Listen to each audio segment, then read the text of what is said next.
Hi, welcome to valuationpodcast.com, a podcast and video series about all things related to business and valuation. My name is Melissa Gragg, and I provide online divorce, mediation, and valuation services in St. Louis, Missouri.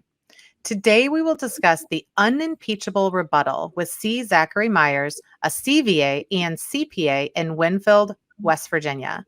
He is a testifying expert and has been qualified as an expert in the forensic accounting, taxation, business valuation, and pension valuation fields, specifically in civil, marital, and criminal litigation. What does it really mean to trust a testifying expert's professional opinion? Because the reality is, what most people think, and it is sometimes true, is you could give the same set of circumstances to four different valuation professionals or testifying experts or, damage consultants, and you're going to get four different answers.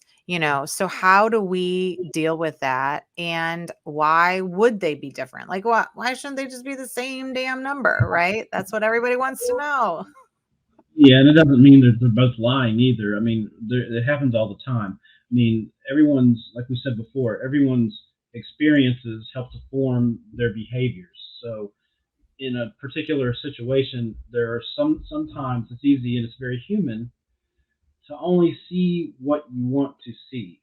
Okay, as an expert, especially if your job title is an expert, sometimes it is hard to think any way other than your way, or you automatically associate a particular pattern of behavior or a particular methodology with a particular type of situation.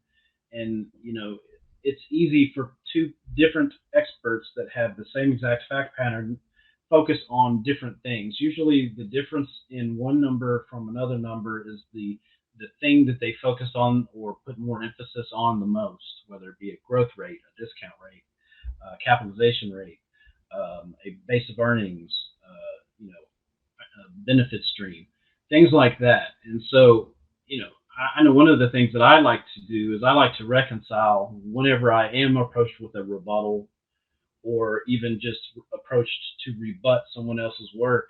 One of the best things to do is just to find out where the differences are and how impactful they are. Because it's one thing to say that, well, his growth rate is too high. Well, it's another thing and a more helpful and from an educational standpoint to actually see exactly how much the growth rate impacts the number that they're getting to. And so, that's why you'll see sometimes it's not what you think. Sometimes it's really not just the growth rate that's the reason why there's two vastly different numbers. Sometimes it's the base of earnings. Sometimes it's the discount rate, and you can actually quantify those things. And one of the best things to do, whether you're asked to rebut someone's work or someone's rebutting your work, is to see if they actually provide their own opinion of damages or value or whatever. It's a very helpful exercise to just try to recalculate and reconstruct what they've done so that you can understand fully from a quantitative standpoint where the differences lie. Because the subjective sort of more qualitative stuff, that's sometimes a never-ending argument that there's not neither person is right or wrong, but quantifying it first helps. At least in my experience, that's one of the first things that I do. And I've even had expert reports where I rebut someone else's by showing exactly what they did and reconstructing what they did and making a model of what they did, and then show the impact step by step of, well, here's what happens if we change this to this. Mm-hmm. And that can help, and that's educational to the court. Well, and that is a really good point because, and I do it religiously now, right? In the past, sometimes I would do it, sometimes I wouldn't. Sometimes I would look at a rebuttal report or even another expert's report, and I would just start to critique it and be like, oh, well, if I change this, what if I change this? I actually now, and it may be a little overkill, but whatever, I will replicate their models. And more often than not, there is a critical mathematical error. A critical mathematical error. And to me, it's like, okay, I'm going to my first issue is going to be like, mathematically, it's not correct.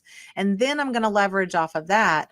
But like, even the most simple thing doing that and not, or, you know, because you could hand calculate it too. For me, it's just easier to punch it in, because then I can change the metrics and I can know the impact. But you've really identified like a huge pet peeve for me, which is, especially in the valuation community or in expert witness world, and in negotiating settlements, is that it drives me crazy when an expert spends an incredible amount of time on something that doesn't move the needle.